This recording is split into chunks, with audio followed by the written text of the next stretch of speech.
Bismillahirrahmanirrahim. Al-Quran menyebut Sulaiman 16 kali di 6 surat. Pertama dalam surah Al-Baqarah, kedua dalam surah Al-An'am, ketiga dalam surah Al-Anbiya, keempat dalam surah An-Naml, kelima dalam surah As-Saba, dan keenam dalam surah Sad. Inilah surat-surat yang menceritakan tentang kisah Nabi Allah Sulaiman. Di dalam Al-Quranul Karim, Allah Subhanahu wa ta'ala berfirman, wa warisa Sulaimanu Dawuda, dan Sulaiman mewarisi seluruh warisan Daud. Kalimat mewarisi bukan berarti warisan harta, karena Nabi SAW bersabda, nahnu ma'asyiral anbiya, kami para nabi, kata Nabi SAW, tidak pernah mewarisi harta. Ma tarakna sadaqah, apa yang kami tinggalkan itu adalah sedekah. Makanya Al-Imam Muslim meriwayatkan tentang kisah Fatimah radhiyallahu anha bintu Nabi SAW saat wafatnya Nabi datang kepada Abu Bakar menuntut warisan dari ayahnya Nabi SAW. Tapi Abu Bakar menjelaskan tidak ada, karena Nabi SAW pernah bersabda, ma tarakna sadaqah, apapun yang kami tinggalkan dari harta itu semua sedekah. Dari situ Fatimah, bahasa kitanya agak dongkol dengan Abu Bakar, sehingga tidak mau bicara sampai wafat. Ada yang mengatakan 4 bulan setelah Rasul meninggal, kemudian Fatimah meninggal. Ada yang mengatakan 6 bulan, tapi tidak lebih dari 6 bulan. Lah ketika itu Ali radhiyallahu anhu belum berbaiat kepada Abu Bakar selaku khalifah. Kemudian setelah Fatimah meninggal, dikuburkan, malam-malam dikuburkannya, Abu Bakar tidak dikasih tahu. Karena juga ada perasaan tidak senang Ali kepada Abu Bakar, bukan masalah kekhilafahan, tetapi masalah waris. Jadi Ali radhiyallahu anhu setelah itu mendatangi Abu Bakar, kemudian mengemukakan ketidaksukaannya. Kenapa dia menzalimi ahli bait, kok tidak dibagikan warisan Nabi? Maka Abu Bakar tetap mengatakan bahwa Nabi tidak mewarisi, walaupun ada harta tidak bisa diwarisi oleh ahli warisnya, karena seluruh harta Nabi, baik yang ada di Fadak atau yang ada di Khaybar gitu ya, atau bagian khumus dari ghanimah, itu semua jadi sedekah. Abu Bakar tetap berpegang dengan sabda Nabi SAW, baru Ali paham. Setelah itu kemudian Ali berbaiat kepada Abu Bakar di tengah-tengah manusia, dan manusia pun senang karena Ali sudah akur lagi dengan Abu Bakar.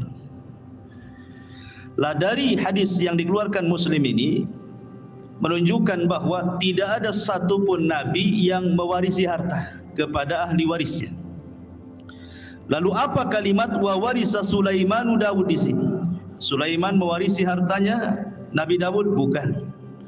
Maksudnya Sulaiman mewarisi kerajaan dan juga kenabian, bukan harta. Sebab kalau kita membaca kitab-kitab ahli kitab dari perjanjian lama, Nabi Daud itu anaknya bukan Sulaiman saja, istrinya banyak.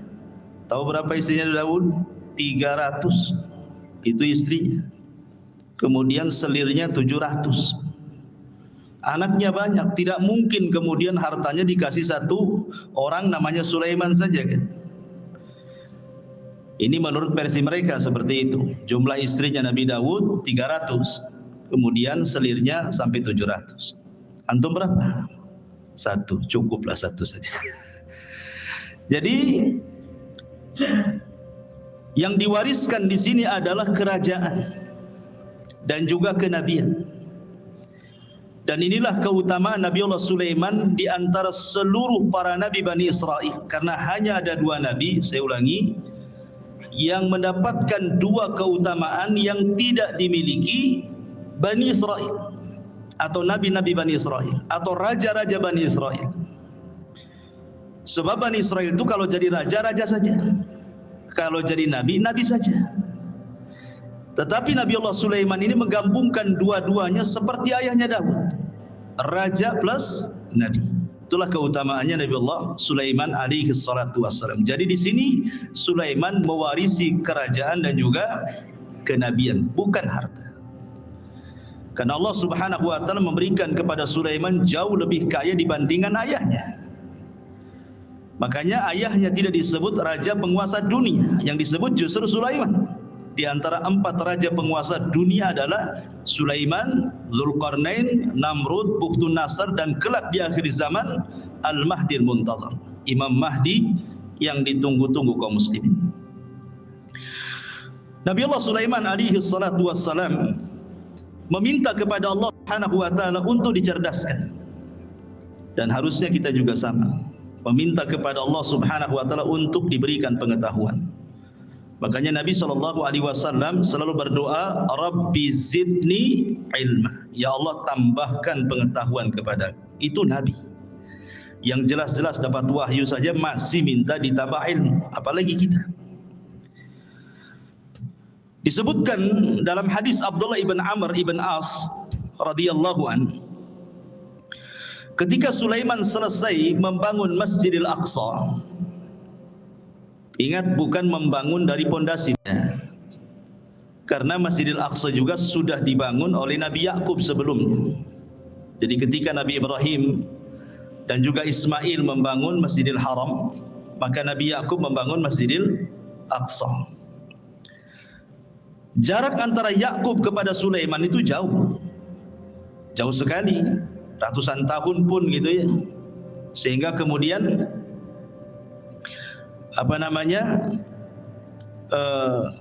Nabi Allah Sulaiman alaihi salatu wassalam tidak sezaman dengan Nabi Yakub itu. Jadi Nabi Yakub itu bukan Nabi Sulaiman itu bukan membangun dari dasar, tetapi Nabi Sulaiman alaihi salam hanya memperbaharui saja.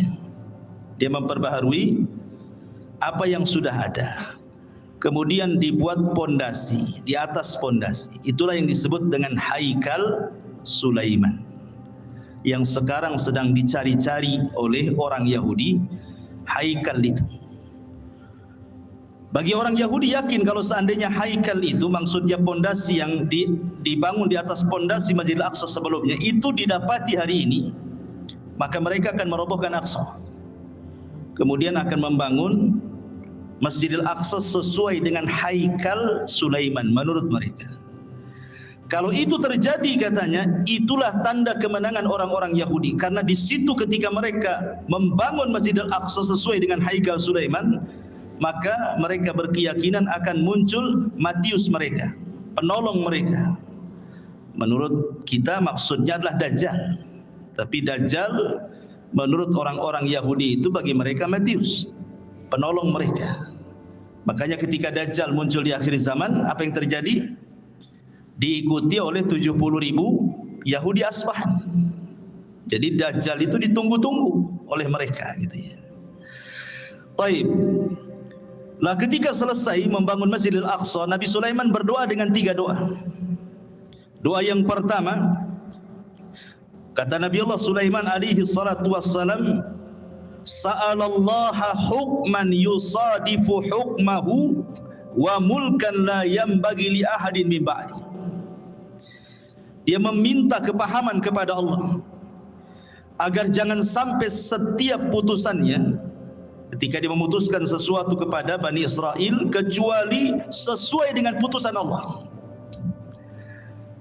Kemudian yang kedua, dia meminta kepada Allah Subhanahu wa taala agar kekuasaan yang dianugerahkan oleh Allah kepada Sulaiman jangan dimiliki siapapun setelahnya.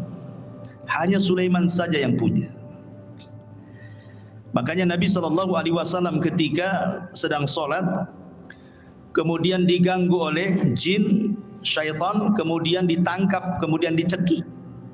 Maka Rasul merasakan dingin air liur daripada jin syaitan ini.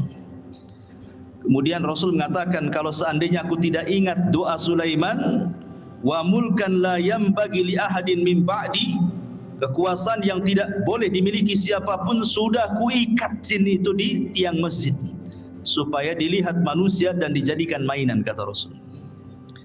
Artinya dari sini bahwa Nabi Allah Sulaiman alaihi salatu wassalam meminta kepahaman kepada Allah agar jangan sampai putusannya salah. Jangan sampai putusannya salah, kalau bisa sesuai dengan putusan Allah Subhanahu wa taala. Makanya Allah kabulkan keinginan Sulaiman. Allah berikan Sulaiman berbagai macam mukjizat yang luar biasa. Nanti kita jelaskan. Baik, kita akan cerita fase di mana Nabi Sulaiman masih bersama ayahnya Nabi Allah Daud alaihi salatu wassalam berdasarkan Al-Quran dan hadis-hadis yang sahih saja. Adapun kalau ada kisah-kisah Israiliyat itu hanya sekedar pelezat cerita saja. Enggak perlu diyakini, enggak perlu didustakan, ya enggak perlu dibenarkan, ya sebagai pelengkap saja. Ma'asyiral muslimin yang dimuliakan Allah Subhanahu wa taala. Suatu ketika ada satu kisah dari dua wanita yang dua-duanya itu punya bayi. Dua wanita ini sedang mandi ceritanya. Kemudian bayinya diletakkan di samping pemandian. Rupanya ada serigala. Kemudian dimakanlah salah satu bayinya, kemudian dibawa kabur ke hutan. Akhirnya kemudian setelah mandi dua wanita ini, didapati cuma satu bayi. Maka oleh yang paling besar kakaknya wanita ini, diambil bayi itu dan mengatakan, ini milikku. Kata adiknya, bukan, ini milikku. Akhirnya datanglah kepada Nabi Allah Daud alaihi salam, minta diputuskan ini bayi punya siapa, karena cuma satu masalahnya. Maka Nabi Allah Daud alaihi salatu wasallam tentu dengan ijtihad, beliau seorang nabi. Akhirnya Nabi Daud memihak kepada yang memegang bayi, kakaknya, dan mengatakan, itu bayimu, bukan bayi adik. Maka menangislah sang adik ini. Kemudian karena sudah putusan seorang raja, apalagi yang mau dibicarakan? Keluar. Sebelum keluar, Sulaiman masuk. Kemudian mengatakan, wahai ayahku, bisa enggak saya ikut memutuskan perkara ini? Kata ayahnya, silahkan saja. Akhirnya Sulaiman alaihi salatu wassalam kembali memutuskan kes dua wanita ini. Kemudian Sulaiman mengatakan, ambilkan pisau. Orang-orang tercengang, kenapa Sulaiman minta pisau? Kemudian dikatakan, mau apa dengan pisau itu wahai Nabi Allah Sulaiman? Kata Sulaiman, saya ingin belah bayi ini jadi dua, pusar ke bawah dan pusar ke atas. Kan ini kan dua wanita saling mengklaim ini. Biar adil, kita potong aja bayi jadi dua. Yang pusar ke atas ambil kakaknya, yang pusar ke bawah ambil adiknya. Nah, selesai. Kakaknya mengatakan, kalau itu putusan wahai Sulaiman, silahkan saja. Tapi adiknya membantah, jangan wahai Nabi Allah. Kalau memang engkau hendak membunuh bayi itu dengan cara memutuskan jadi dua, memotong jadi dua, sebaiknya serahkan saja bayi itu kepada kakak saya. Enggak apa-apa, saya tidak punya bayi. Dari sini Sulaiman tahu siapa wanita yang punya rahmat, siapa wanita yang tidak punya rahmat. Kata Sulaiman, itu bayimu, bukan bayi kakakmu. Kenapa? Karena kakaknya tidak ada rahmat. Masa mau dipotong, silahkan saja. Sementara adiknya enggak mau, berarti menunjukkan bayi itu bayi adiknya. Karena biasanya seorang ibu ada keterikatan emosional dengan anaknya, kan? Maka Sulaiman mengatakan, ambil itu bayi. Dari sini Allah mengatakan, wa fahamna Sulaiman, kami berikan kepahaman kepada Sulaiman. Ini satu kisah. Kisah yang kedua, ini disebutkan di dalam Al-Quran surah Al-Anbiya ayat 78. Allah Subhanahu wa taala berfirman, wa Dawud wa Sulaimana idh yahkumani fil harthi idh nafashat fihi ghanamul qaumi wa kunna li hukmihim syahidin. Dan ingatlah kisah Daud dan Sulaiman, kata Allah, ketika keduanya memberikan putusan mengenai ladang. karena ladang itu dirusak oleh kambing-kambing milik kaumnya, dan kami menyaksikan keputusan yang diberikan oleh mereka. Bagaimana kisahnya? Jadi Bani Israel ini, yang satu punya kebun, yang satu punya kambing. Ini kambing-kambing ini tidak dijaga oleh pemiliknya, masuklah ke kebun orang, dirusaknya kebun itu. Dimakanlah daun-daunan, ladang-ladang yang baru saja ditanam, dirusak, semua dirusak. Namanya kambing gak berakal. Nah, kalau orang suka ngerusak ya kayak kambing ini, gak berakal. Jadi orang ini mengadu kepada Sulaiman, gimana nih kebun saya dirusak oleh kambing-kambing si fulan, katanya. Kata Nabi Allah Daud, kalau gitu datangkan orang yang punya kambing. Didatangkanlah yang punya kambing dengan yang punya kebun di hadapan Nabi Allah Daud. Maka Daud kemudian memberi putusan bahwa yang punya kambing ini harus membayar dengan kambing-kambing dia seharga kebun yang dirusaknya. Pamannya kambingnya 100, kalau seandainya 10 ekor cukup untuk membayar kerusakan itu, ya sudah, kasihkan 10 ekor. Itu putusan Nabi Daud. Maka ketika itu datang Nabi Allah Sulaiman dan juga meminta izin kepada ayahnya, boleh enggak ikut memberikan putusan? Kata ayahnya, silakan. Maka Nabi Allah Sulaiman memutuskan dengan putusan yang berbeda dengan ayahnya. Apa kata Nabi Sulaiman? Sekarang kambing-kambingmu serahkan ke yang punya kebun. Dia berhak dengan kambing-kambingmu sebagai jaminannya, dan dia boleh mengambil air susunya. Sementara engkau yang punya kambing, kau perbaiki kebunnya sampai sesuai dari sebelumnya, sebelum dirusak.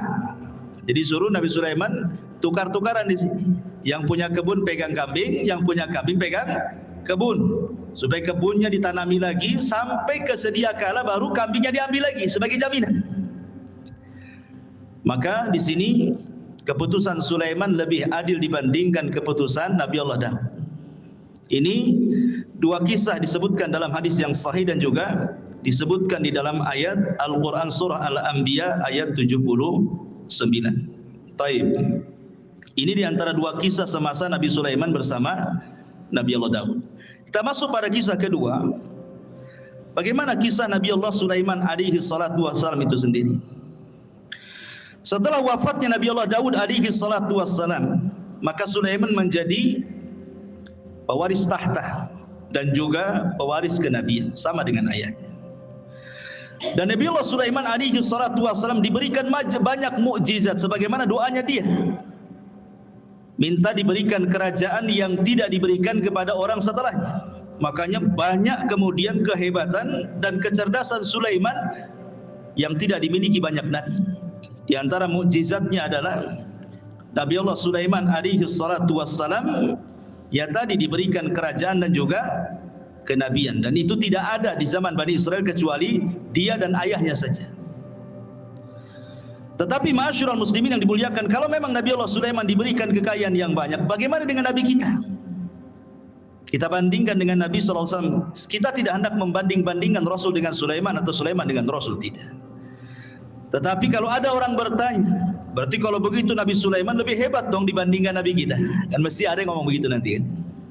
Maka kita jawab sebagaimana yang dijelaskan oleh Imam Ibnu Katsir di dalam kitabnya Bidayah wan Nihayah, bahwa Nabi SAW berdasarkan hadis Aisyah dan juga Ibnu Abbas radhiyallahu anhuma, sebelum wafatnya Nabi SAW pernah ditawarkan Allah kunuzul ardi, pembendaharaan bumi oleh Allah. Kalau engkau mau wahai Muhammad, aku berikan pembendaharaan bumi untukmu. Tapi Nabi SAW tidak mau.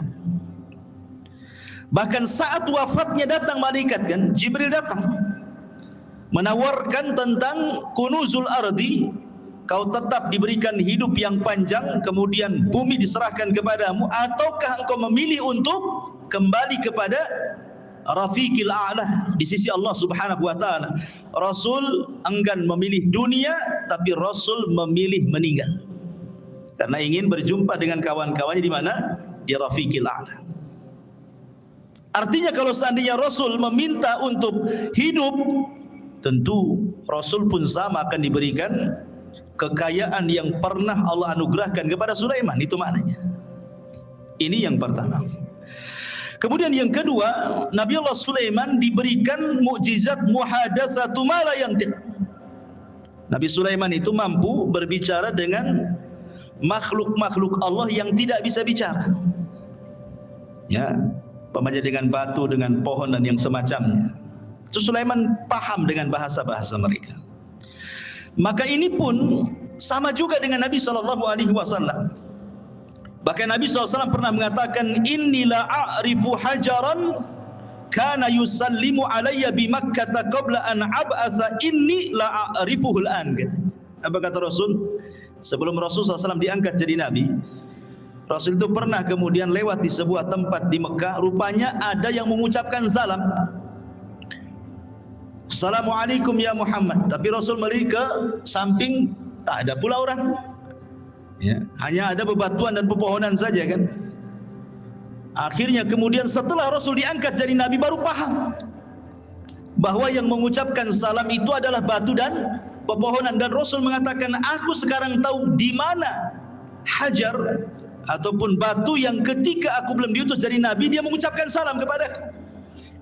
Artinya Nabi SAW pun diberikan oleh Allah Subhanahu Wa Taala mukjizat gitu ya, bahwa batu-batu kemudian pohon-pohon juga bertasbih dan mengucapkan salam kepada Nabi Sallallahu Alaihi Wasallam. Bahkan diriwayatkan dari Abi Sufyan dan dia Talha ibn Nafi' dari Anas bin Malik radhiyallahu an, jaa Jibril ila Nabi sallallahu alaihi wasallam dzata yaumin wa huwa jalisun hazinun qad hadaba bid-dima min darbati ba'di ahli Makkah. Jadi suatu ketika Rasul dipukuli ahli Makkah sampai berdarah. Jibril datang untuk menghibur Nabi sallallahu alaihi wasallam. Itulah bagaimana Nabi SAW luar biasa dalam berdakwah. Di permulaan dakwah sampai dipukuli oleh orang Mekah sampai berdarah juga. Maka Jibril mengatakan, atuhibbu an urika ayah. Jadi Jibril ingin menenangkan kesedihan Rasul. Maukah aku tunjukkan kepadamu kuasa Allah? Maka Rasul mengatakan, na'am tentu. Fanadhara ila syajaratin min wara'il wadi. Maka kemudian Jibril menatap satu pohon di balik lembah. Faqala, maka Jibril katakan, ud'u tilka syajarata fada'aha. Kau panggil saja pohon itu, maka pohon itu akan tercabut dari akarnya dan akan berjalan dan akan menghadap kamu, katanya. Kemudian Nabi SAW memanggil betul-betul pohon itu, betul-betul pohon itu tercabut dari akarnya, berjalan menghadap Rasul, mengucapkan salam. Kemudian kata Jibril, murha, perintahkan dia untuk kembali. Maka Rasul pun memerintahkan dia untuk kembali. Kata Rasul, hasbi, cukup, katanya. Artinya kalau Nabi SAW mau, semua pohon bisa diperintahkan, ya kan? Kalau mau, umpamanya kalau Nabi SAW mau, bisa saja pohon-pohon itu diperintahkan Nabi SAW. Dan ini mukjizat Rasul. Dan sanadnya riwayat ini ala syarti Muslim, berdasarkan syarat Imam Muslim. Kemudian yang ketiga di antara mukjizat Nabi Allah Sulaiman, taskhirur riyah sakharahallahu li Sulaiman. Jadi Sulaiman mampu menundukkan angin. Tentu ada sebabnya kenapa Nabi Allah Sulaiman mampu menundukkan angin, ikhwan. Jadi suatu sore Nabi Sulaiman itu, dan itu disebutkan di dalam Al-Quranul Karim ketika kita bicara tentang kuda Sulaiman. Jadi Sulaiman itu suka dengan kuda perang. Jadi sore hari itu Sulaiman saking senangnya dengan kuda-kuda itu, karena kan Sulaiman ahlul jihad. Tentu di zaman itu tidak ada kendaraan untuk perang melebihi kuda. Kalau di zaman sekarang ya ada pesawat, ada tank, macam-macam kan itu ya. Zaman dulu ya kuda saja. Itu binatang yang paling hebat di dalam berperang. Makanya Allah bersumpah dalam Al-Quran, wal adiyati ghabha, demi kuda-kuda perang yang mengeluarkan suara terengah-engah. Dan Rasul mengatakan bahwa di ubun-ubun kuda perang itu ada barokah sampai kiamat. Dan Rasul mengatakan 3 olahraga yang disunnahkan: berenang, kemudian memanah, kemudian berkuda. Memang kuda itu ada keistimewaan. Dan di akhir zaman nanti perangnya kaum muslimin melawan orang-orang Nasrani itu dengan kuda, karena teknologi sudah tidak ada. Ya. Artinya kuda ini berkahnya sampai kiamat. Maka Sulaiman suka dengan kuda. Ya. Jadi suatu sore dia memandang kudanya, mengelus-ngelus kudanya gitu ya. Dan ingat, ada kuda khusus. Sulaiman itu punya kuda, dia punya sayap. Jadi ya ada kuda-kuda biasa, tapi ada khusus kuda Nabi Sulaiman itu bersayap dia. Ya, jadi bisa terbang dengan kuda itu dengan sayap. Dari mana kita tahu kudanya Sulaiman itu bersayap? Dari perkataan Nabi SAW, dari senyumnya Rasul ketika Aisyah radhiyallahu anha masih kecil. Aisyah kan masih kecil kan, usianya masih muda. Jadi suka dengan boneka-bonekaan. Nah, di antara boneka yang di depan Aisyah itu kuda yang bersayap. Jadi Rasul mengatakan, itu kok kuda bersayap, kata Nabi. Masa ada kuda bersayap? Kata Aisyah radhiyallahu mengatakan, bukankah kau tahu bahwa kudanya Sulaiman juga bersayap? Katanya Aisyah. Fadhahikan Nabi SAW. Maka Rasul tersenyum. Ya. Dan Rasul tidak membantah kan, hanya senyum saja kepada Aisyah radhiyallahu anha. Dari sini sebagian ulama beristidlal bahwa ada kuda-kuda Sulaiman itu yang bersayap. Walaupun ada yang membantah bahwa Aisyah ini hanya menukilkan cerita-ceritanya orang-orang Quraisy, dan Rasul juga tersenyum, ya, tidak mengatakan mengiyahkan dan juga tidak mentidakkan. Jadi ada juga yang membantah tidak ada, ya kuda-kuda tidak bersayap. Tapi ada juga yang mengatakan kuda Sulaiman itu ada yang bersayap gitu ya. Jadi saking asiknya dia memandang kuda Sulaiman itu, lupa dia sampai matahari terbenam. Harusnya dia melaksanakan dua rakaat salat, karena salat itu sudah ada sejak zaman dulu. Lihat Zakaria, wa huwa yusalli fil mihrab, dia sedang salat di mihrab, menunjukkan para nabi salat. Ya. Jadi sampai terbenam matahari lupa salat dia. Setelah terbenam baru ingat salat. Menyesal Sulaiman. Maka disebutkan di dalam Al-Quranul Karim tentang kisah Nabi Sulaiman ini, idh urida alaihi bil asyi as-safinatul jiyad.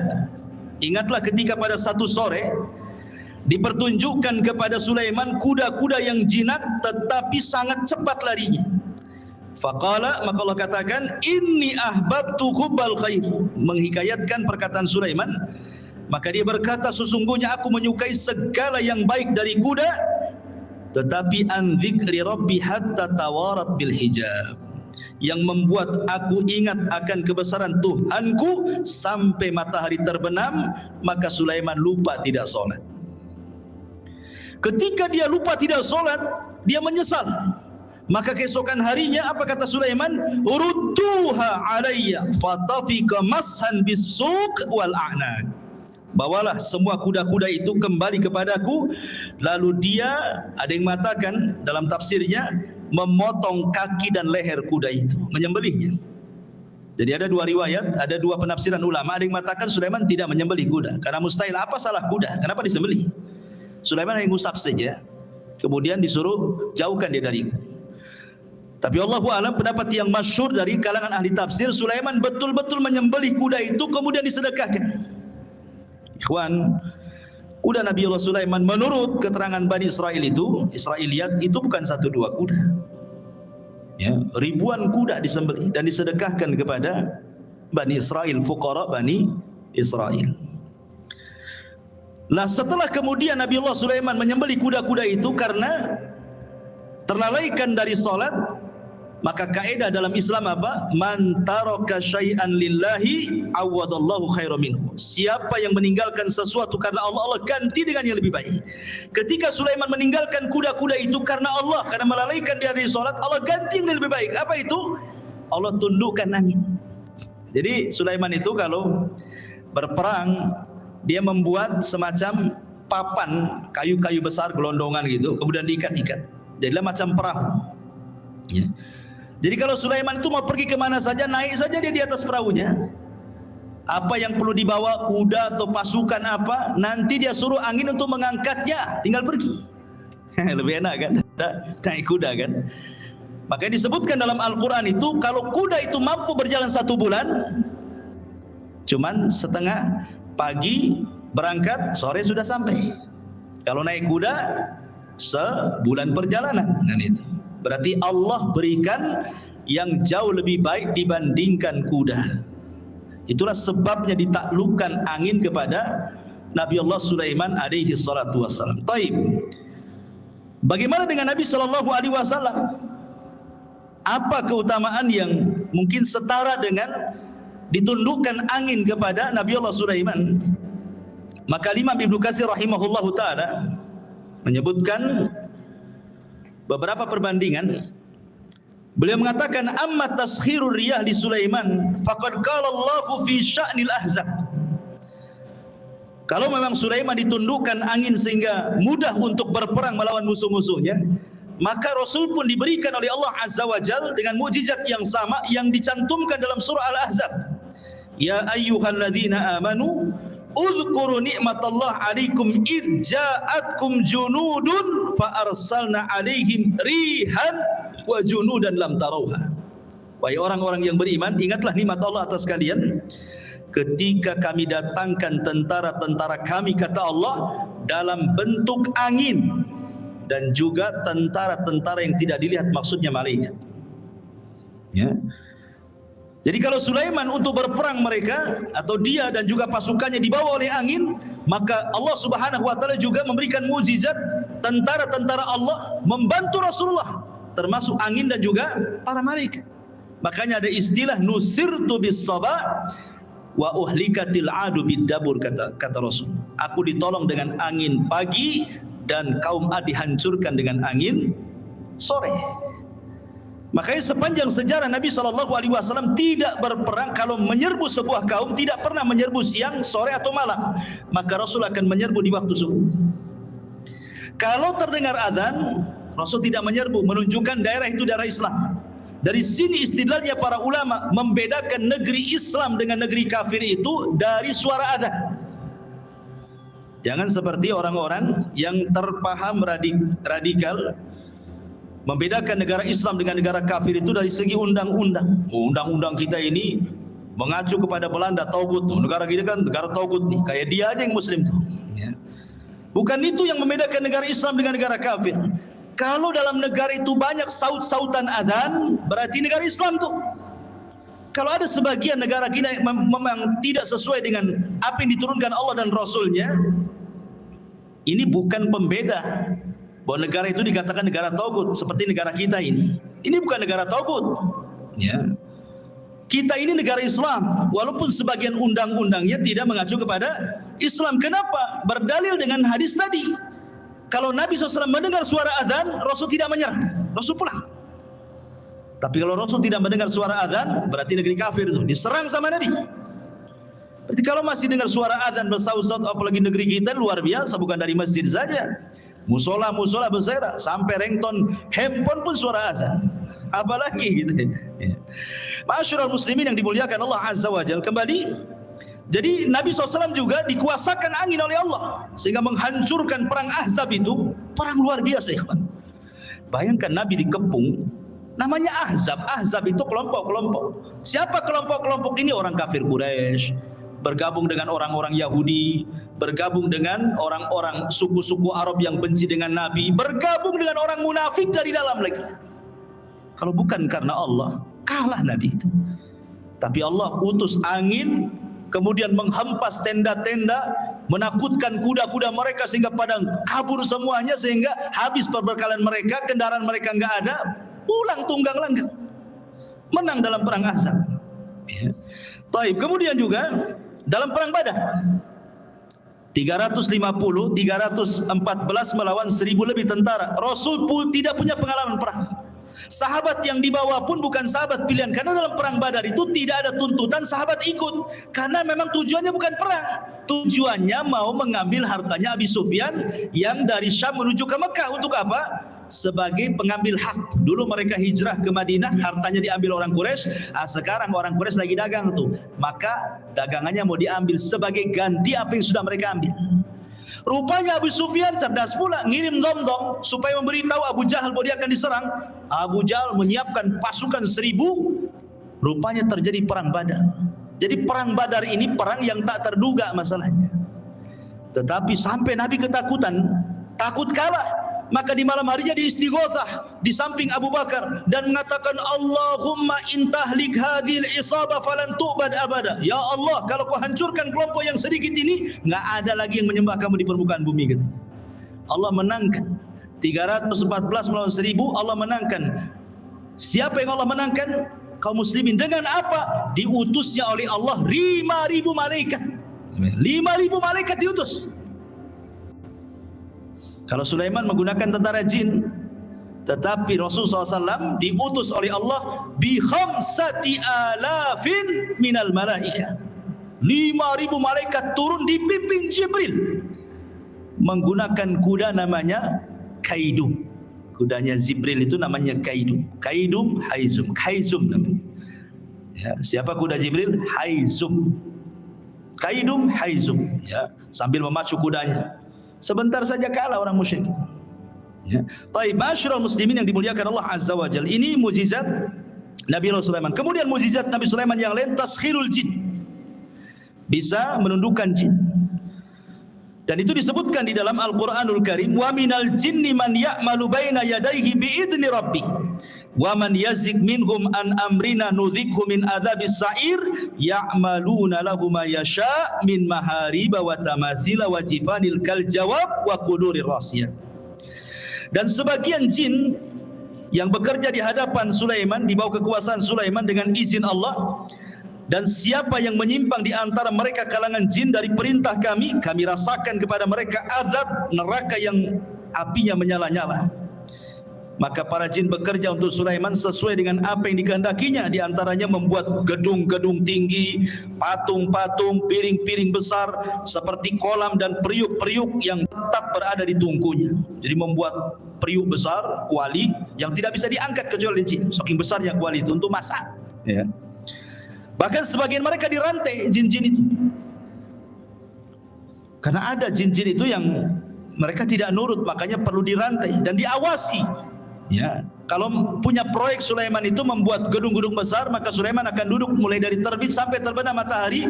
Bagaimana jin itu bekerja? Sehina itulah jin di mata Sulaiman. Ya, karena itu mukjizatnya Sulaiman bisa menundukkan jin. Taib. Masyarul muslimin yang dimuliakan Allah Azza wa Jalla, maka Nabi SAW pun sebenarnya kalau tidak teringat dengan doa Sulaiman, tentu dia pun bisa menundukkan jin, kan itu. Kan tadi sudah saya ceritakan, Rasul ketika sholat diganggu oleh syaitan, dari matakan iblis, langsung iblis yang mengganggu. Kemudian dicekik oleh Nabi. Kemudian dia meniatkan untuk mengikat di tiang masjid. Kemudian Rasul teringat dengan doa Sulaiman. Wa mulkan la yambagi li ahadin min ba'di. Bahwa tidak boleh ada orang yang punya kekuasaan sepeninggalku.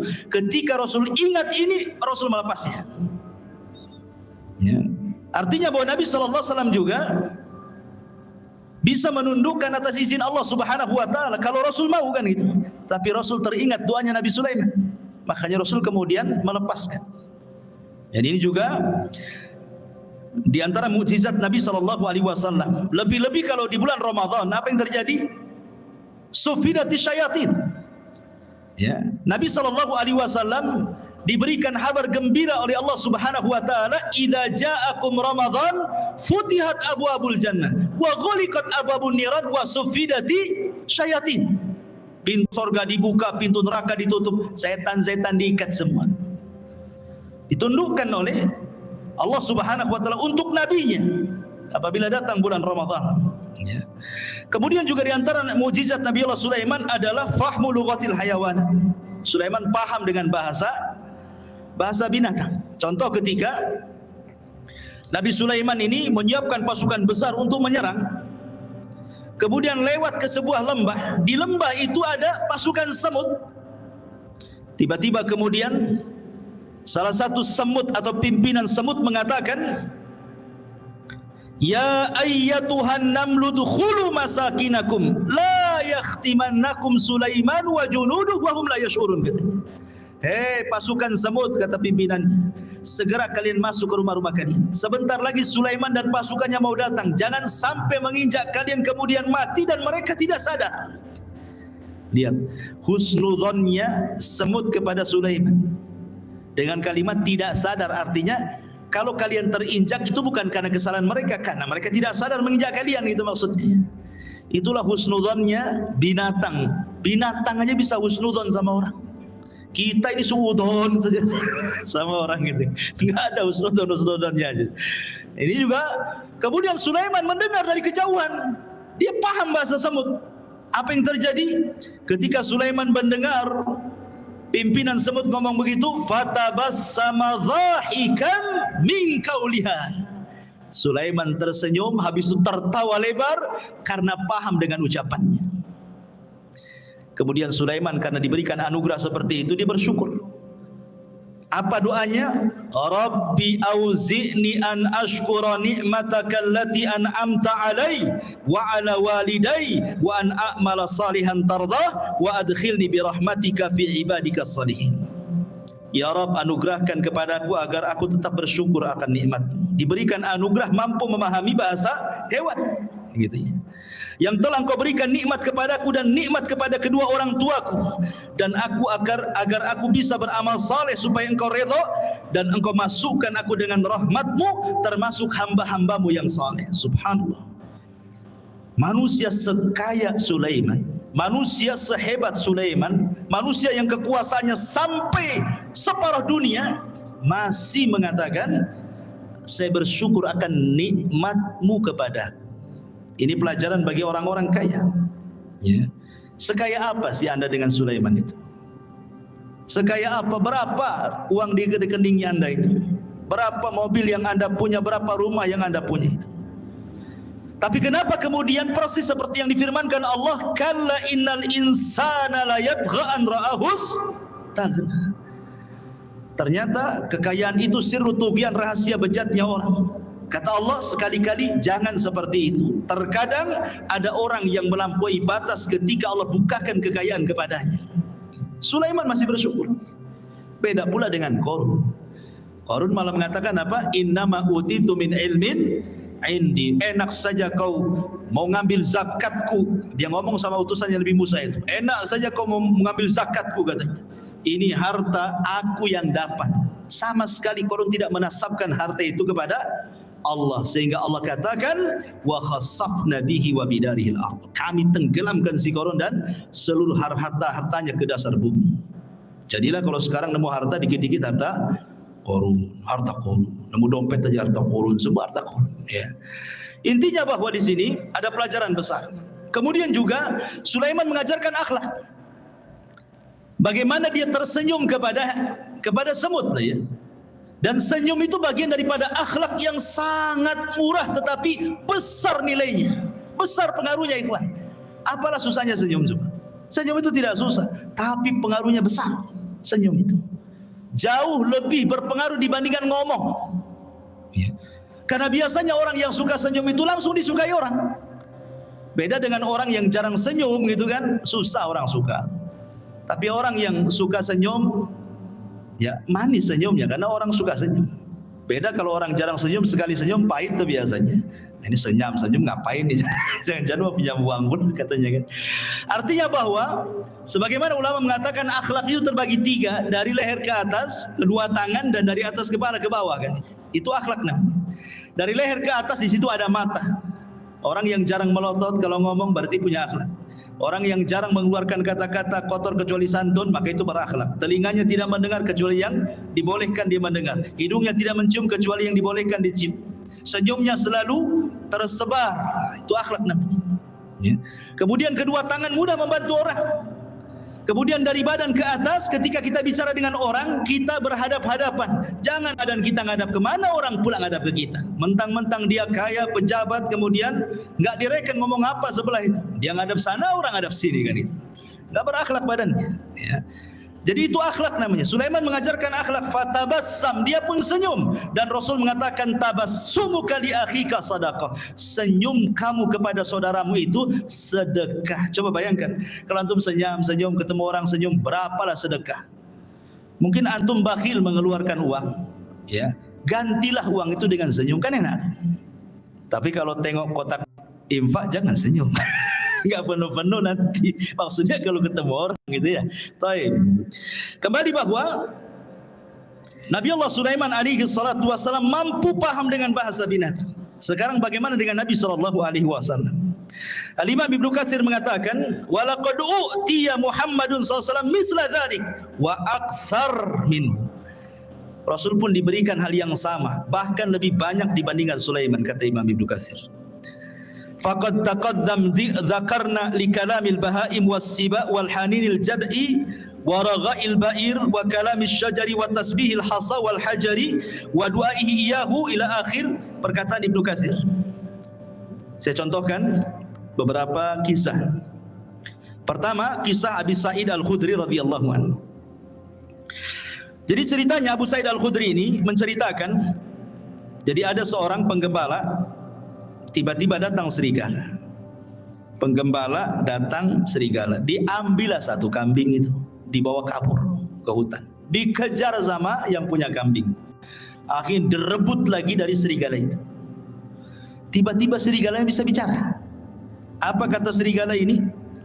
Ala tattaqillah, tidakkah kau bertakwa kepada Allah? Tanzi'u minni rizqan saqahullahu alayya. Kata serigala, tidakkah kau bertakwa kepada Allah, wahai penggembala? Kau sudah merebut rizki yang Allah anugerahkan kepada kau, kau ambil lagi, katanya. Kagetlah ini penggembala kambing. Kok serigala bisa bicara kan itu ya? Ini aneh ini serigala ini, kok bisa bicara gitu. Kalau sekarang kan tengok di punggungnya ada baterainya enggak? Gitu, berarti robot itu ya. Nah, kemudian orang ini mengatakan, ya ajibah, dzambun yukallimuni kalamal insi. Saking herannya penggembala ini mengatakan, kok kamu bisa bicara seperti manusia, katanya. Maka serigala ini mengatakan, ana ukhbiruka bi a'jabi min dzalik. Kata serigala, enggak perlu heran. Mau enggak aku habarkan dengan yang lebih ajaib dibandingkan ini, kata serigala ini. Apa itu? Kata serigala ini, Muhammadun sallallahu alaihi wasallam bi Yathrib yukhbirun nas bi amba'i ma qad sabaq. Kamu tahu orang namanya Muhammad yang ada di Yathrib, kata serigala itu. Dia lebih hebat dibandingkan aku. Dia mampu berbicara tentang habar-habar yang sudah berlalu dari kalangan para nabi, Qarun, Fir'aun dan yang lainnya, atau yang akan datang hari kiamat macam-macam. Aku tidak bisa, kata serigala. Akhirnya kemudian seorang ra'il ghanam ini akhirnya datang menemui Nabi, masuk Islam. Kemudian dia menceritakan tentang serigala yang bicara itu ke hadapan Nabi sallallahu alaihi wasallam.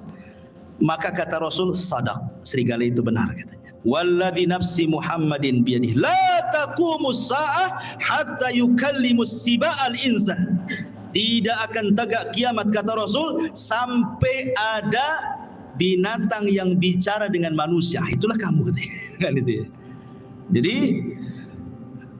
sanadnya adalah syarti sahih, dan hadis ini disahihkan oleh Imam Al-Baihaqi. Lihat, serigala ini mengakui apa? Kehebatan Nabi, dan dia bisa bicara. Ya. Kemudian juga diriwayatkan dari Safinah Maula Rasul. Rasul itu punya pembantu namanya Safinah. Pembantu Rasul banyak, salah satunya Safinah namanya. Jadi Safinah ini suatu ketika dia sedang safar, naik perahu. Qadarullah perahunya dihempas ombak, akhirnya hancur perahunya, berantakan. Tetapi Allah takdirkan dia selamat dengan satu kayu yang sisanya itu dia ngambang sampai dibawa ke entah berantah. Tiba-tiba dia nyasar di sebuah pulau. Ketika terbangun, tiba-tiba ada singa di hadapannya. Fawajada fihal asad, ada singa di hadapannya. Faqala lahu. Maka si Safinah ini ketakutan dengan singa itu. Singa, dia pun lagi lelah, baru saja terdampar, enggak punya tenaga, mau lari gimana? Sementara singa sudah di hadapannya. Berteriaklah Safinah ini, apa teriakannya? Dia mengatakan, ini, kata Safinah ini, sesungguhnya aku adalah sahabat Nabi sallallahu alaihi wasallam. Ini Safinah maula Rasulillah. Aku Safinah pembantu Rasulullah, aku sahabat Rasul, katanya. Tiba-tiba menjinaklah singa ini. Kemudian fadharaba mankibi, tiba-tiba kakinya singa menepuk bahunya dia, seolah-olah ngajak pergi. Maka akhirnya ketika melihat jinak, maka hilanglah ketakutan Safinah, akhirnya mengikuti singa ini kemana arahnya. Rupanya singa ini kemudian mengarahkan ke jalan pulang. Sebelum pulang katanya Safinah menceritakan, seolah-olah dia melambai-lambai yuwaddiuni, seolah-olah ingin berpisah, ya selamat pergi gitu kan. Subhanallah. Kemudian hal ini disampaikan kepada Nabi SAW. Lihat, binatang disebut saya pembantu Nabi, langsung jinak. Luar biasa. Kan enggak menghadap Nabi. Nabinya di mana? Safinah hanya beritahu saya ini pembantu Nabi. Tadinya singa yang garang jadi lunak gitu. Tapi antum jangan praktekkan. Masuk ke kandang singa, saya umat Nabi, apa enggak diterkam? Ya. Jadi ini menunjukkan ikhwatul fillah muliakan Allah Azza wa Jalla, bagaimana singa itu tunduk dengan hanya ucapan saya adalah khadimun Nabi. Luar biasa, ya. Ini juga disebutkan Imam Ibnu Katsir dalam kitabnya Al-Bidayah wa Nihayah. Kemudian juga disebutkan dari Abdurrahman ibn Abdullah ibn Mas'ud, dari bapaknya, dia mengatakan kunna ma'a Rasulillah SAW fi safarin famararna bi syajaratin fiha farha hamratan fa akhadnahuma. Kata Abdurrahman ibn Abdullah ibn Mas'ud dari bapaknya, dia berkata kami pernah safar bersama Rasul dalam peperangan. Tiba-tiba kami ini melihat ada burung cantik di atas pohon, cantik sekali. Kemudian naiklah salah seorang kami, diambilnya telurnya itu, diambil telur burung itu. Tiba-tiba fa'aja'at al-hamrah ila Rasulillah sallallahu alaihi wasallam, maka induknya datang burung ini, kemudian menghadap Nabi sallallahu alaihi wasallam seolah-olah dia menceritakan bahwa ada kehilangan telurnya ini. Maka Nabi SAW langsung membariskan pasukan dan mengatakan man faja'a hadza bi farkhaiha, siapa yang menyakiti anak burung ini, katanya. Rasul tahu gitu ya. Ya. Rasul kan tidak tahu. Yang ngasih tahu apa? Burung. Melapor kepada Nabi SAW. Maka Rasul mengatakan rudduhuma, balikan anaknya. Kemudian dalam riwayat rudduhu rahmatan biha, kembalikan. Kalian harus punya kasih sayang. Ya. Sahabat mengembalikan. Artinya bahwa kalau Nabi SAW juga diberikan oleh Allah Subhanahu wa taala mujizat yang sama, paham dengan bahasa binatang, sampai Imam Ahmad meriwayatkan dari musnadnya kisah tentang Anas bin Malik radhiyallahu an. Bahwa suatu ketika Anas bin Malik radhiyallahu an masuk bersama Rasul di haid min haidil Ansar, di ganggang kota Ansar, kota Madinah, ya. Apa yang terjadi? Kata Anas bin Malik radhiyallahu an, tiba-tiba datang seekor ghanamun fasajadat lahu. Tiba-tiba lari seekor kambing, sujud pula di hadapan Nabi. Sahabat nengok, kok ada kambing sujud di hadapan Nabi gitu. Maka faqala Abu Bakar mengatakan, Rasul, kalau kambing yang tidak berakal ini sujud, harusnya kami yang sujud, katanya. Tapi Rasulullah mengatakan, la yambagi an yasjuda ahadun li ahadin walau kana yambagi li ahadin an yasjuda li ahadin la amartul mar'an tasjuda li zawjiha. Enggak boleh. Kalau Allah perintahkan aku untuk merintahkan kalian sujud di antara kalian, maka yang pertama kali aku peruntukkan sujud bukan kalian kepadaku, tapi seorang istri sujud kepada suaminya karena besarnya haknya. Tetapi aku tidak diperintahkan untuk itu. Ada yang mengatakan hadisnya lemah, tetapi ada yang sahih yang dikeluarkan Musnad Imam Ahmad juga tentang kisah unta yang mengejar Rasul. Tiba-tiba Rasul sedang naik keledai bersama Jabir, disusul sama unta itu. Setelah untanya di depan, tiba-tiba ia buruk sujud di hadapan Rasul. Kemudian Rasul turun, dilihatnya unta itu nangis, diusap air matanya. Kemudian Rasul entah berbincang-bincang apa dengan unta, sahabat tidak tahu. Tiba-tiba Rasul berdiri, berteriak, man sahib hadal jamal, siapa pemilik unta ini? Tiba-tiba ja'a fatan minal ansar, datang anak muda dari Ansar, ana ya Rasul, saya Rasul. Maka Rasul marah dan mengatakan, afala tattaqillah fi hadhil bahimati allati malakakallahu iyyak. Tidakkah kau bertakwa kepada Allah? Allah sudah kuasakan unta kepadamu. Kenapa engkau tidak merawatnya? Innaka tuji'uhu wa tut'ibu. Kau hanya membuat unta sakit dan engkau membuat unta lapar. Kau hanya bisa mempekerjakan saja, tidak bisa mensejahterakan. Rasul paham juga dengan bahasa unta. Ya. Ini mukjizat, artinya kalau Sulaiman juga paham dengan bahasa semut dan binatang-binatang yang Rasul pun sama, bahkan lebih kata Ibnu Katsir dibandingkan Nabi Allah Sulaiman alaihi salatu wassalam. Kemudian juga yang lainnya di antara Sulaiman isalatun nuhas, mampu mencairkan tembaga persis seperti bapaknya. Kan bapaknya itu kan bisa membuat baju besi kan, tanpa harus dibakar, dikasih pandu besi. Enggak, Sulaiman juga seolah-olah tangannya panas.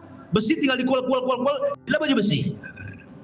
Makanya Allah mengatakan wa arsalna lahu ainal qitr, kami alirkan cairan tembaga bagi Sulaiman. Artinya Sulaiman mampu untuk membuat baju besi cukup dengan tangannya, persis seperti mukjizat bapaknya Nabi Allah Daud alaihi salatu wasallam. Ini di antara mukjizat yang Allah Subhanahu wa taala anugerahkan kepada Sulaiman.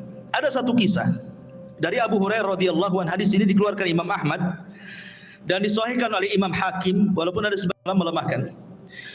Jadi suatu ketika kharaja Sulaiman alaihi salam tasqi fara'a namlatan mustalqiyatan ala dhahriha rafi'atan qawami'aha ila sama.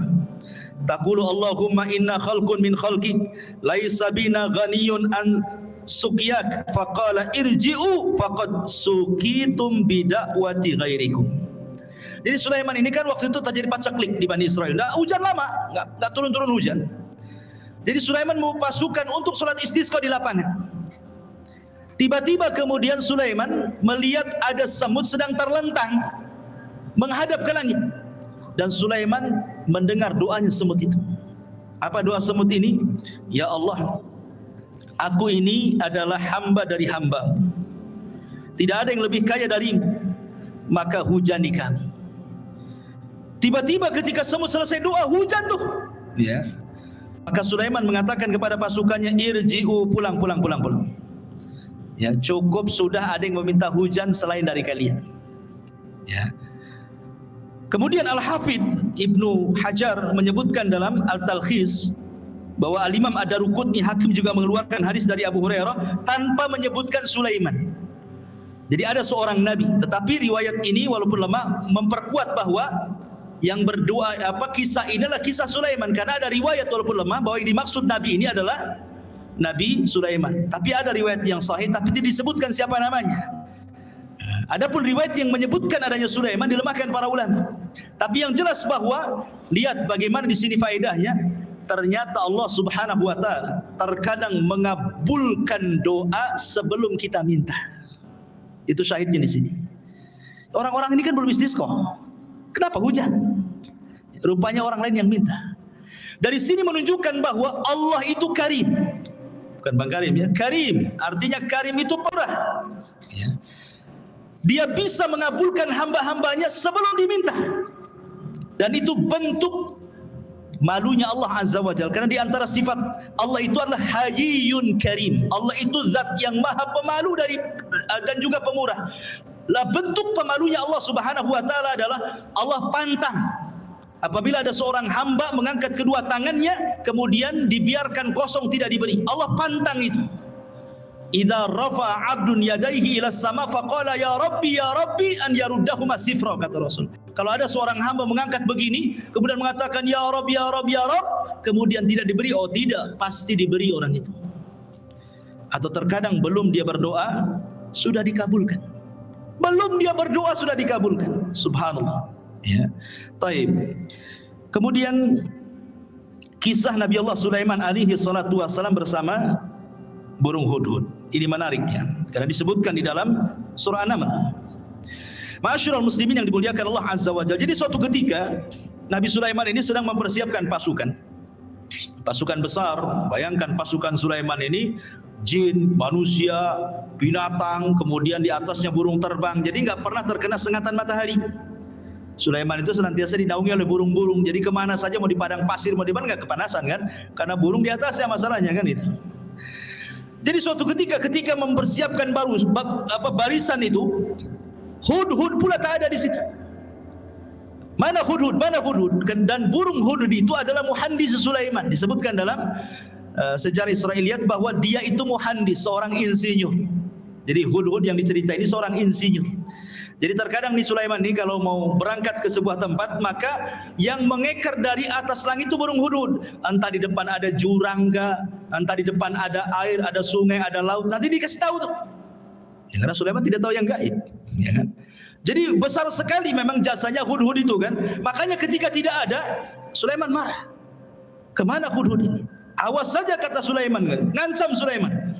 Kalau dia datang dan tidak membawa alasan, la u'adzibannahu adzaban syadidan aw la adzbahannahu aw la ya'tiyani bisultanin mubin, katanya.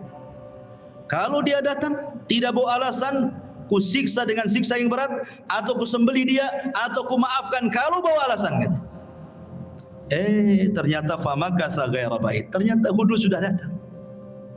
Dari mana coba hudhud itu? Rupanya hudhud dari Yaman. Sulaiman di mana? Di Palestina. Sebegitu cepatnya itu terbangnya hudhud itu. Satu di Palestina, satu di Yaman. Cemana terbangnya itu? Menunjukkan hudhud ini berikan kemampuan oleh Allah kan gitu. Kemudian melapor, aku punya alasan kenapa aku tidak ada, kata hudhud. Apa kata hudhud? Dia mengatakan, inni wajadtu faqala ahattu bima lam tuhit bihi wajituka bi min saba'in binaba'in yakin inni wajadtu imra'atan tamlikuhum wa utiyat min kulli syai'in wa laha arsyun azim, katanya. Wahai Sulaiman, wahai rajaku, tunggu dulu, ya. Aku punya pengetahuan yang kau tidak punya. Ini menunjukkan Sulaiman tidak tahu yang gaib. Kalau dia tahu yang gaib, tentu tidak akan ancam-ngancam hudhud, ya. Jadi Nabi itu tidak tahu yang gaib. Hatta Sulaiman yang banyak mujizatnya sekalipun tidak tahu yang gaib. Buktinya hudhud mengatakan, aku punya ilmu yang kau tidak punya, katanya. Dan di sini menunjukkan tawadhu'nya seorang Sulaiman, raja besar, penguasa dunia, masih mendengarkan alasan. Enggak diktator dia. Kalau diktator main cincang aja lah kan gitu ya. Didengerin tawadhu Sulaiman. Kalau punya alasan ngomong bahasa kita, ya kan. Dia mengatakan begini, wahai Sulaiman, aku baru terbang ke Yaman. Aku temui di Yaman ada kerajaan besar. Rupanya yang memimpin seorang ratu, katanya. Itu kerajaan luar biasa, katanya. Memuji kerajaan itu. Masalahnya, kata hudhud, mereka ini wajadtuha wa qaumaha yasjuduna lisyamsi min dunillah wa zayyana lahumus syaitanu a'malahum fasaddahum anis sabil fahum la yahtadun. Tapi sayang, wahai Nabi Allah, dia dan kaumnya menyembah matahari, bukan Allah yang disembah. Dan setan sudah menyesatkan mereka, menghalangi jalan Allah, dan mereka tidak dapat petunjuk, katanya. Subhanallah. Hudhud membawa risalah apa? Risalah tauhid, menunjukkan bahwa semua hewan tidak suka kesyirikan. Kalau anda tahu, semua hewan tidak suka kesyirikan. Orang yang melakukan kesyirikan itu dibenci hewan. Lihat hudhud di sini. Dia menyampaikan soal kesyirikannya kerajaan Ratu Balqis itu.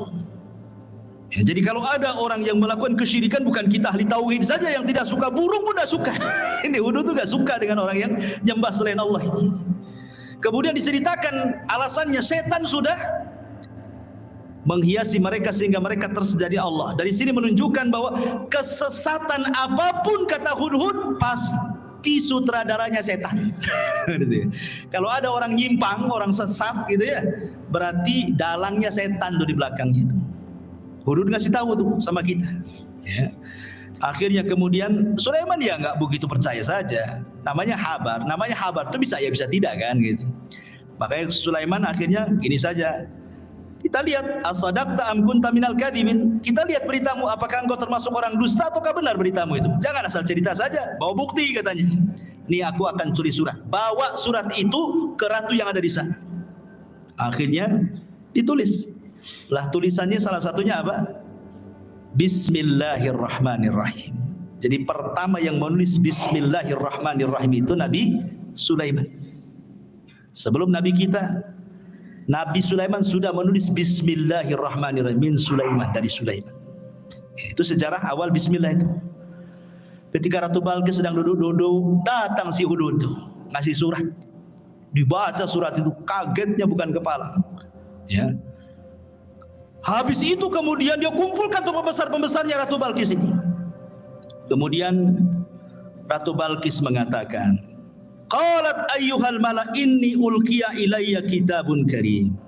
Telah sampai kepadaku surat yang karim. Lihat, Ratu Balqis menghargai surat itu. Dia tahu karena isi surat itu dari seorang nabi. Ya. Kemudian Ratu Balqis mengatakan, ya ayyuhal mala aftuni fi amri ma kuntu qati'ata amran hatta tashhadun. Sekarang bagaimana pendapat kalian? Ini raja maunya kita masuk Islam, kalau tidak dia serbu kita katanya. Kata raja-raja ini, kata para pembesarnya, tunggu dulu wahai ratu, nahnu ulu quwwatin wa ulu ba'sin syadid wal amru ilaiki fangduri madza ta'muri. Tenang, kita ini kerajaan besar, tentara kita kuat, kita hadapi sajalah katanya. Tapi putusan tetap kepadamu, nurut kepada Ratu Balqis. Ratu Balqis ini orang berakal, makanya dia mengatakan kepada para pembesarnya, ingat, innal muluk idza dakhulu qaryatan afsaduha wa ja'alu a'izzata ahlaha adillata wa kadzalika yaf'alun. Ingat, siapapun negerinya, manapun negerinya, kalau sudah diserang musuh, pasti orang mulia akan jadi hina. Nanti jadi tawanan, ya, nanti akan dibunuh, nanti anaknya, ibunya jadi yatim, menjanda, macam-macam lah kan gitu. Ini bahaya, enggak usah lah kayak gitu. Gini sajalah kata Ratu Balqis, dia akan ngaku nabi. Gimana kalau seandainya kita kirim hadiah banyak-banyak saja? Kita lihat kata Ratu Balqis, kalau memang dia seorang nabi, pasti dia akan tidak akan menerima hadiah ini. Tapi kalau dia raja yang haus kekuasaan, pasti diterima. Kita lihat nabi atau bukan katanya. Itu cerdas Ratu Balqis itu. Dikirim hadiah banyak-banyak. Ya. Ketika kemudian Sulaiman mendapatkan hadiah itu, Sulaiman mengatakan, qala atumiddunani bimal fama atani Allah khairun mimma atakum bal antum bihadiyatikum tafrahun. Kata Sulaiman, enak saja kalian kirim hadiah katanya. Aku sudah punya semuanya, yang aku miliki, yang Allah berikan itu jauh lebih baik daripada yang engkau miliki, kata Sulaiman. Lihat, Sulaiman selalu menasabkan kepada Allah di sini.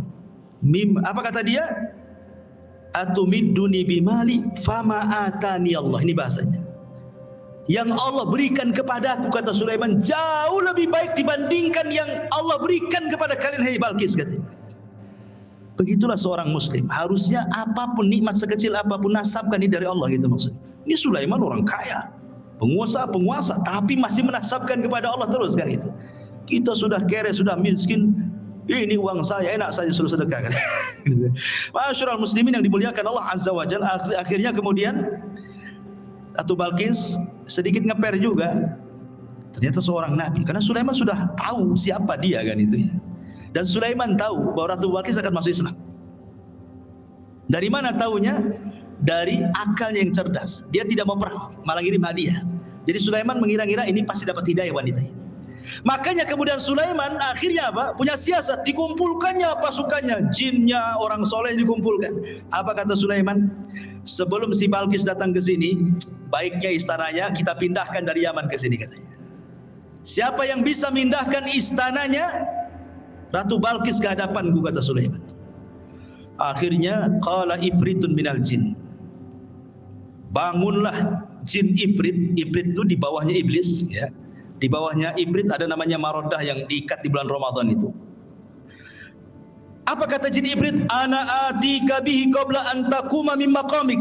Aku bisa mendatangkan istana itu wahai Sulaiman sebelum kau bangkit dari tempat dudukmu di singgasanamu itu. Menunjukkan bahwa jin punya kekuatan, bisa memindahkan sebuah istana kan, bisa dipindah. Apalagi mindah uang di celengan, paling mudah itu. Ya, kalau antum punya uang di celengan kok hilang, jangan-jangan dipindah ifrit. Pas dicek tak ada lubang, betul lah dipindah jin. Tapi kalau ada lubang itu bukan jin yang mindah, orang rumah itu yang mindah. Jadi akhirnya Ifrit mengatakan, perintahkan aku saja, sebelum kau bangkit, istana sudah sampai di sini. Qala alladzi indahu ilmun minal kitab. Tiba-tiba seorang yang mempunyai ilmu dari kitab berkata, ana atika bihi qabla an yartadda ilaika tarfuk. Kalau aku tidak, wahai Sulaiman, perintahkan aku saja sebelum matamu berkedip sudah sampai istana itu. Terjadi silang pendapat, siapa orang ini? Kok sakti kali dibandingkan Ifrit nih? Ada 4 penafsiran para ulama. Ada yang mengatakan bahwa dia adalah Jibril. Jibril turun dan mengatakan, saya akan mindahkan. Penafsiran yang kedua, ini Ifrit tapi yang muslim, yang satunya kafir. Yang mengatakan sebelum kau bangkit itu adalah ifrit kafir. Tetapi yang mengatakan sebelum berkedip ini ifritnya muslim. Itu satu penafsiran yang lain. Penafsiran yang ketiga, Sulaiman sendiri yang ngomong begitu. Aku bisa memindahkan sekejap sebelum aku berkedip sudah sampai. Tapi pendapat yang masyhur dari kalangan para ulama bahwa yang memindahkanlah seorang laki-laki yang bernama Asif ibnu Barkhiyah. Asif pakai shad, Asif ibnu Barkhiyah, dialah orang kepercayaannya Nabi Musa yang diajar, yang mampu menguasai Ismul A'zam, nama-nama Allah yang agung. Kalau dalam Islam itu ada namanya Asmaul Husna. Di antara Asmaul Husna itu ada namanya Ismul A'zam. Menjadi perselisihan para ulama. Ismul A'zam dalam Asmaul Husna itu apa? Ada yang mengatakan Al-Hayyu, ada yang mengatakan Al-Qayyum, ada yang mengatakan Allah. Wallahu a'lam. Pokoknya tidak tahu mana yang satu. Kalau antum berdoa membaca Asmaul Husna 99 itu, insya Allah doa antum dikabulkan karena pasti akan membaca Ismul A'zam. Salah satu dari 99 kan kita tidak tahu yang mana satu itu Ismul A'zam itu. Maka kalau berdoa cobalah baca semua itu Asmaul Husna itu. Boleh jadi pas dengan Ismul A'zam karena kan disembunyikan yang mana satu kita tidak tahu. Lah Asif bin Barkhiyah ini menguasai Ismul A'zam. Makanya kemudian dia berdoa kepada Allah sebelum berkedip istananya sudah sampai. Seorang-orangnya juga keangkut di istana itu. Bayangkan. Ratu Balkis datang ke hadapan Sulaiman. Kata Sulaiman, sebelum Balkis masuk ke istana, kita robah dikit katanya. Masih kenal nggak dengan istananya? Apa yang dirobah? Tehelnya, keramiknya dirobah. Dibuat apa? Dibuat kaca. Ya. Karena kan di istana dipindah diletakkan di lautan, masalah istana itu. Kan bawahnya air tuh. Dikasih kaca. Jadi seolah-olah kalau nginjak itu nginjak air gitu. Jadi kata Ratu Balkis kepada Sulaiman kepada Balkis, betul nggak istana? Kayaknya iya, kayaknya tidak katanya. Dia ragu-ragu deh. Iya ke tidak kan itu? Kalau tengok bangunannya iya, tapi kok isinya beda kan itu ya. Makanya sempat disebutkan dalam Quran ini, Balkis ini sampai kemudian menyingkap pakaiannya, khawatir terkena air, padahal itu kaca tuh. Dari situlah dia melihat kehebatan Sulaiman. Akhirnya Ratu Balkis mengatakan perkataan menunjukkan dia masuk Islam, wa aslamtu ma'as Sulaiman lillahi rabbil alamin. Maka Balkis pun mengatakan, aku sekarang masuk Islam bersama Sulaiman. Dia masuk Islam akhirnya. Tapi menjadi perselisihan apakah Balkis ini menjadi istri Sulaiman atau tidak, itu menjadi khilaf ulama. Ada yang mengatakan jadi istrinya, ada yang mengatakan tidak. Wallahu a'lam. Tidak ada riwayatnya. Karena Sulaiman ini juga istrinya banyak. Ada dalam sebuah hadis yang sahih. Jadi suatu malam Sulaiman itu diberikan kekuatan mampu menggauli istrinya. Istrinya 100 ya kawan. Ada yang mengatakan yang 60 istri sahnya, yang 40 selirnya. Ya. Jadi semuanya 100. Kata Sulaiman, malam ini bernazar ingin menggauli semua istrinya dalam satu malam. 100 wanita digauli satu malam. Kalau nggak punya kekuatan, tengkleng lantum tuh. Ini kan khusus para nabi. Nabi itu diberikan kekuatan oleh Allah. Sulaiman diberikan kekuatan itu. Kemudian Sulaiman bernazar, aku ingin gauli dalam satu malam ini semua istri-istriku, dan aku berdoa kepada Allah setiap istriku mengandung punya anak dan kujadikan semuanya tentara di jalan Allah untuk berperang. Itu Sulaiman. Itu nadarnya. Rupanya Sulaiman lupa membaca insya Allah. Harusnya dia mengatakan insya Allah. Karena masyiah itu tetap milik Allah. Kalau kita berkehendak, Allah tidak mungkin terjadi. Allah berkehendak, kita tidak, pasti terjadi. Itu semua kaidah seperti itu. Harusnya Sulaiman mengucapkan insya Allah. Maka malam itu digilir semua istri-istrinya. Rupanya tidak ada yang mengandung kecuali satu. Ketika melahirkan, separuh manusia, separuh bukan. Tidak punya kaki. Puntung kakinya ke atas. Ya, nggak punya kaki. Ya. Itulah makanya kenapa walaupun dia seorang nabi, tetap masyiah itu milik Allah. Kehendak itu milik Allah. Makanya penting mengucapkan insya Allah. Apapun, mengucapkan insya Allah. Mau datang besok, insya Allah. Datanglah insya Allah. Tolonglah datang insya Allah. Oh, kayaknya orang sekarang kalau bilang insya Allah ragu-ragu tuh. Padahal insya Allah itu maksudnya mengaitkan kejadian kepada Allah. Karena Allah yang berkehendak. Walaupun kita sudah yakin besok akan datang, yang namanya kehendak milik Allah ternyata ketabrak, ternyata ada masalah, ternyata macet, kan nggak jadi juga kan gitu ya. Makanya setiap apapun gantungkan kepada Allah Subhanahu wa taala. Untuk terakhir, karena waktu juga. Jadi sebelum wafatnya Nabiullah Sulaiman alaihi salatu wassalam, ada satu kisah juga yang menarik di sini tentang kisah seorang petani. Ya, belum saya ceritakan. Jadi suatu ketika ada seorang petani, dia berangan-angan ingin mendapatkan kekuasaan seperti yang dimiliki oleh Sulaiman. Akhirnya kemudian angin itu tiba-tiba kemudian memberitahu Sulaiman bahwa ada orang yang berangan-angan ingin seperti dia. Angin yang menceritakan kepada Sulaiman. Maka Sulaiman pun datang kemudian menemui petani itu dan mengatakan, wahai petani, janganlah kau berangan-angan sesuatu yang kau tidak mampu. Jangan. Ya, dan di sini juga ada adab berdoa itu sesuai dengan kemampuan. Jangan berdoa kepada Allah meminta sesuatu yang mustahil antum dapat. Walaupun kita tahu bahwa bagi Allah tidak ada yang mustahil, tapi kan kita melihat kenyataan. Ya, umpamanya antum ini hanya kerja ya gaji mungkin pas-pasan, serabutan, tukang bangunan ke ojek online atau apa gitu kan. Berdoa, ya Allah, jadikan aku presiden, umpamanya kan. Buatkan aku istana besar. Ya mustahil juga. Bagi Allah tidak mustahil, tapi kan kita tahu kemampuan kan. Ya, seperti orang ini kan meminta kepada Allah supaya diberikan seperti yang diberikan kepada Sulaiman kan. Maka Sulaiman mengatakan, janganlah meminta sesuatu kecuali yang engkau mampu. Kata Sulaiman, demi Allah, tasbihnya engkau satu kali, la tasbihatun wahidatun, kata Sulaiman, khairun minad dunya wa ma fiha. Kau cukup bertasbih, subhanallah, itu lebih baik dibandingkan dunia dan isinya, kata Sulaiman. Subhanallah ya, keistimewaan tasbih ya, subhanallah. Taib, jadi sebelum wafatnya Sulaiman, tadi saya sudah jelaskan, Sulaiman membangun Masjidil Aqsa. Kemudian berdoa kepada Allah Subhanahu wa taala dengan 3 doa. Ya, salah satunya doanya apa? Supaya Sulaiman diberikan hukum yang tidak menyelisih hukum Allah. Yang kedua, agar kerajaannya yang sudah dikuasai jangan diberikan kepada orang yang setelahnya. Yang ketiga, siapapun yang datang ke Masjidil Aqsa tidak berniat kecuali untuk sholat, keluar seperti bayi yang dilahirkan tidak punya dosa. Kata Rasulullah, adapun yang 2 sudah dikabulkan. Adapun yang ketiga, aku hanya mengharap Allah mengabulkannya. Kenapa? Karena Rasul sudah sholat di Baitul Maqdis ketika Isra Mi'raj. Kan itu ya. Dia ingin dikabulkan yang ketiganya. Dan yang terakhir, kisah wafatnya Sulaiman. Jadi ketika Nabi Allah Sulaiman alaihi salatu wassalam mendekati ajalnya, dia meminta kepada Allah Subhanahu wa taala agar kewafatannya Nabi Sulaiman ini jangan sampai diketahui bangsa jin yang sedang bekerja. Karena memang walaupun demikian kan yang bekerja kepada Sulaiman bukan jin muslim saja, jin kafir banyak. Dan mereka harus ditunggu. Makanya Nabi Sulaiman itu kalau menunggu jin-jin kafir sedang bekerja itu mulai dari terbit matahari berdiri di singgasananya sampai terbenam matahari. Jadi betul-betul mereka diawasi terus 24 jam. Jadi suatu ketika Sulaiman ini sedang memegang tongkat.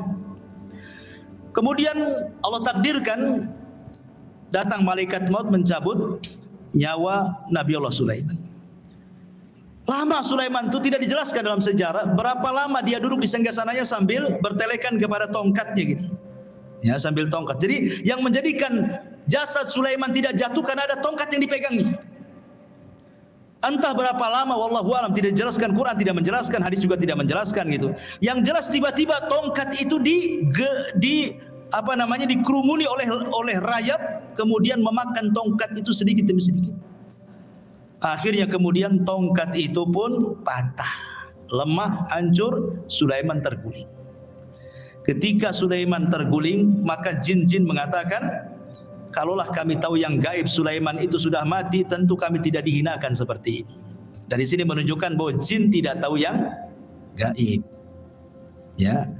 Lah ketika Sulaiman meninggal dunia, ingat ketika di zaman Nabi Sulaiman itu kan banyak dunia perdukunan ya. Sebelum Sulaiman diutus itu kan dunia perdukunan di mana-mana. Ya.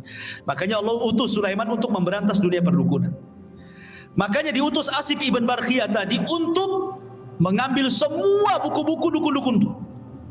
Kemudian diancam dukun-dukun itu, kalau masih melakukan praktik perdukunan dibunuh. Maka tidak ada berani satupun dukun yang melakukan praktik perdukunan. Mereka diminta tobat dan mentauhidkan Allah. Kemudian buku-bukunya disimpan oleh Asif ibn Barkhiyah di sebuah kotak, dan itu diletakkan di bawah singgasana Sulaiman. Sulaiman pernah ngancam, siapa yang mengambil buku sihir ini, kalau dia manusia, aku bunuh dia. Kalau dia dari kalangan jin, terbakarlah dia. Ketika Sulaiman meninggal dunia, jin tidak bisa mendekati karena terkena sumpahnya Sulaiman, kalau dia ambil sama dia kan terbakar. Akhirnya kemudian mereka merayu, ada dua orang, namanya Harut dan Marut. Ada yang mengatakan Harut Marut itu manusia, ada juga yang mengatakan Harut Marut itu malaikat, ada yang mengatakan Harut Marut itu setan, macam-macam lah penafsiran ulama, ya. Tapi yang jelas bahwa akhirnya diambillah oleh Harut dan Marut ini, kemudian diajarkan kepada manusia. Harut Marut sudah mengatakan ini tidak boleh diajarkan kepada kalian. Kalau kalian bisa belajar ini bisa kufur masalahnya. Sehingga ada sebagian orang Yahudi tidak mau belajar, tapi ada juga yang tetap belajar. Akhirnya kemudian tersebarlah kesyirikan sihir kembali setelah Sulaiman wafat. Ya. Lah, jin ini, iblis ini yang kemudian menghasut orang-orang untuk mengambil buku sihir di bawah singgasana Sulaiman, mengatakan, kalian tahu enggak? Kenapa Sulaiman bisa menundukkan angin, bisa menundukkan ini itu macam-macam? Dia itu punya sihir. Kalau kalian tidak percaya, itulah di bawah singgasananya ada buku-bukunya. Kalau kalian ingin seperti Sulaiman, ambil pelajari katanya. Dari sinilah muncul keyakinan Yahudi bahwa Sulaiman itu bukan nabi, tetapi tukang sihir. Makanya di zaman Nabi SAW ketika Rasul kemudian memuji Sulaiman, menjelaskan tentang mukjizat-mukjizat Sulaiman, orang-orang Yahudi Madinah tidak terima dan mengatakan Sulaiman bukan nabi, Sulaiman itu penyihir. Ketika itulah turun surah Al-Baqarah 102, wattaba'u ma tatlu syayatin ala mulki Sulaiman wa ma kafara Sulaiman walakinna syayatina kafaru yu'allimuna an-nasa sihra ila akhiril ayat. Dan mereka mengikuti apa yang dibacakan oleh setan-setan di zaman kerajaan Sulaiman. Sulaiman tidak kafir, artinya Sulaiman tidak mengajarkan sihir.